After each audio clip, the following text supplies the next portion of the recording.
Love, Simon is slowly becoming a classic, and in retrospect, it's easy to see why. The movie was adapted from a novel titled Simon vs. the Homo sapiens Agenda by Becky Albertalli. It tells the story of Simon, a closeted young man living at home with his parents. By all measures, he lives in an open-minded community, but still he hasn't come out yet. His world is turned upside down when he starts exchanging anonymous emails with another closeted classmate. In this video, we'll analyze the themes of the movie by looking at the timeline of Simon's email exchanges. We'll also examine Simon's relationship with his family and friends and see how being in the closet affects them. We'll also discuss how Love, Simon reflects real life for gay teenagers. Make sure to give this video a like, it really helps with the algorithm so more people can join our conversation. Thank you. The movie opens with a voiceover by Simon, who tells the audience, quote, "I have a totally perfectly normal life, except I have one huge ass secret." Love, Simon shows the common experiences of many closeted young men living at home. For instance, immediately after Simon tells the audience he has a secret, his father bursts into his room and teases him about watching girls online. But he was not watching girls online, he was watching the cute gardener out of his window. Simon's secret is that he's gay, and it's clear from the outset that he's deep into the closet. Nobody suspects he's gay. It's cliché, but it's an interesting perspective, especially when Simon starts exchanging emails with an anonymous blogger named Blue. In an anonymous blog post, Blue says, quote, "Sometimes I feel like I'm stuck on a Ferris wheel. One minute I'm on top of the world, the next I'm at rock bottom. Over and over all day long. Because a lot about life is great, but nobody knows I'm gay." This post speaks to Simon because, just like Blue, nobody knows he's gay. So Simon decides to reach out to Blue to share his support. He writes, quote, "Dear Blue, I'm just like you. I have a totally perfectly normal life, except I have one huge ass secret." Behind their keyboards, Simon and his classmate are anonymous, allowing them to speak freely of their experiences and feelings. In their first email exchange, they establish the relationship. They create a safe space. Blue responds to Simon's first email with, quote, "A secret, huh? Is it the same as my secret?" And then he asks two questions. When did you know you were gay? That is a question many people struggle to answer. Some people know instinctively, some people know after dating a few people. It's a deeply personal question. Perhaps that's why Blue posted his anonymous blog entry in the first place, because he needed to discuss his secret. Blue also asks Simon, quote, "Have you told anyone?" This reflects how scary or difficult it can be to come out, and how other people's experiences may help or inspire someone to come out or come to terms with who they really are. This safe space let them freely discuss things that they would not normally talk about. In their second exchange, Simon tells Blue he hasn't told anyone about being gay, and he says he's not sure why because his family is open-minded. His mom is super woke, and his dad is a sensitive man. He says kids at school who came out are doing just fine. He acknowledges that his community is open-minded, and still he hasn't come out yet. Simon tells Blue that he knew he was gay with a bunch of little things. It wasn't a big event that really confirmed his sexuality. He says he kept dreaming about Daniel Radcliffe, and he had a celebrity crush on Brendan Urie from Panic at the Disco. He also talks about dating a girl, but it never felt right.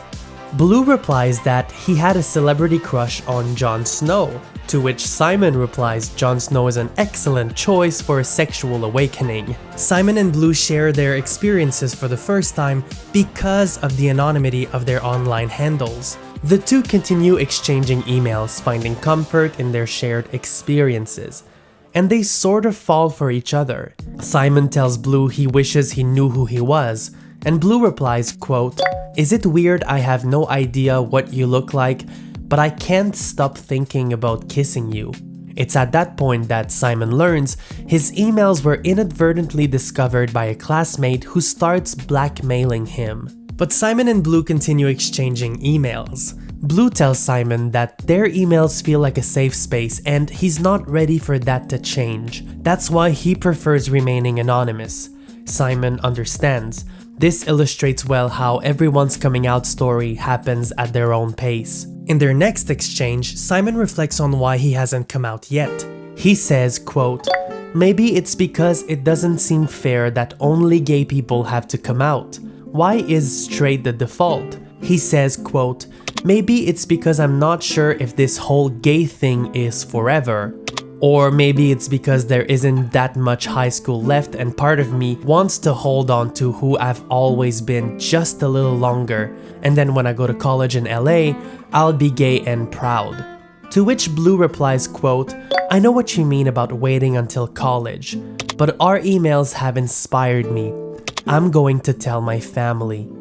A few exchanges later, Simon wishes Blue good luck and tells him he hopes it will be fine with his dad. He tells him that their emails also inspired him to come out to his friend and asks once again if Blue would be interested in them revealing their identities. But Blue is still not ready. In the next email, Blue tells Simon it will be his last email in a while since he's going to a remote area with his dad for the Christmas break where he plans to come out.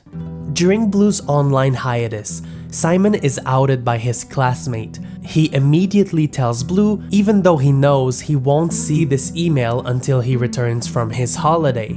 If you made it this far in the video, please consider subscribing. I cover many queer topics, mostly during Pride Month. You can also watch last year's Pride playlist, which includes my Brokeback Mountain retrospective. And stay tuned for the next video, where we'll discuss Call Me By Your Name. In the end, Love Simon sends a clear message. It's okay to be gay, and you should not be afraid to come out. That makes sense for someone like Simon, who lives in an open-minded community and grew up with supporting parents. If this reality is widespread today, some teenagers are still being rejected by their parents when they come out. It's not safe for every gay teenager to embrace who they are, unfortunately. Even Simon's father makes snarky comments about gay people. But when Simon comes out to him, his father regrets these comments and understands the weight that these seemingly innocent remarks may have had on Simon. I think it's important that this reality be represented in popular media because it shows how the coming out of a child can change a family's perspective on the LGBTQ+ community. One thing that gives me hope every time I cover queer issues is the notion that friends and family play a role in challenging perspectives. When I was a teen, I was friends with a hyper-masculine guy who dated my girlfriend from school. His father was an immigrant from a country where being gay was not accepted. And my friend once told me that him being friends with me challenged his father's perspective of gay people, and it shattered his cultural preconceptions of our community. And I find that incredibly hopeful. It's great to see this reality portrayed in Love, Simon. One of the prevalent themes of this movie is the concept of hiding in the closet. Simon is not out to his friends or his family. Along with the closet is the concept of outing. I previously covered this term on my channel during last year's Pride Month. When Simon is outed to his school, it has immediate consequences. He loses his friends, and some people see him differently. By all means, he's isolated in the immediate aftermath of his coming out. But Simon is not bullied to the extreme. He's not being degraded in the corridors, called slurs in the streets, or physically hurt. In real life, even in the most open-minded communities, a teenager being outed on social media could find themselves on the other end of verbal and even physical violence. This movie can feel more hopeful than realistic to some teenagers that are going through a hard time right now in high school. In some instances, the movie is unrealistic. The ending on the Ferris wheel would never happen in real life, but it's fine, it's romantic and hopeful and I like it. But the movie is also realistic in other aspects. Like when Simon is bullied, he and his bullies end up in the principal's office. Simon was outed, he did not come out on his own terms. He wasn't ready, and all of a sudden he's in the principal's office having to talk about his sexuality with an adult and a figure of authority. Similarly, Simon's sister learns he's gay before his parents do. This is common too. Sometimes siblings must keep it a secret until their gay relative is ready to come out. So the movie realistically depicts the double life many teenagers have to live. There's also a whodunit storyline in the movie. Simon imagines various people being blue. Maybe it's his close friend, maybe it's the guy from the musical, or maybe it's the Waffle House server. But each time, the guy he suspects gives him a reason to believe they're not blue. This helps illustrate how difficult it may be for gay teenagers to flirt and experience high school romance because they don't know who's out and who's not, who's gay and who's not. And it sometimes means that gay teenagers are denied high school romance that many other teenagers experience. Many friends of mine told me that back in high school, they were the only gay person. They felt that way, but it's highly unlikely that there was only one gay person in a school of 1,000 teenagers. It just illustrates how being gay in high school can feel isolating and lonely. In Simon's case though, there are other gay teenagers in his high school, and some are open about it.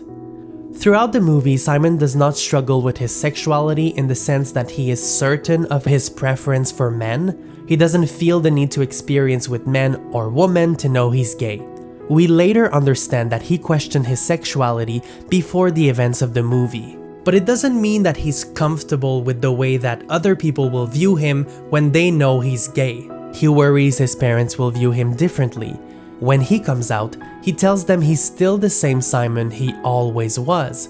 At times in the movie, Simon cannot even say, "I'm gay." He doesn't find the strength to say it out loud. Even in his first email to Blue, he doesn't tell him he's gay. He says, quote, "I have a huge ass secret." I think this is very common and normal, even in open-minded communities. Love, Simon alludes to how unfair it is for gay kids to have to come out, whereas straight kids don't have to discuss their sexuality at all. There's a whole bit in the movie reimagining the coming out experience with kids telling their parents that they're straight. And parents sometimes lose their minds. It helps illustrate how difficult it can be to come out to your relatives. At the end of the day, Love, Simon is a feel-good movie, and I think it's appropriate for gay and straight teenagers alike. Gay teenagers will likely identify with Simon and his struggles. Straight teenagers will also appreciate this movie as it gives Simon's friends enough airtime to give the audience the perspective of allies. If you like this movie, you will probably like Red, White, and Royal Blue. It's fun, it's light, it's gay, and I covered it on the channel, so click the top link to watch that and click the bottom link to watch more of my content. Thank you.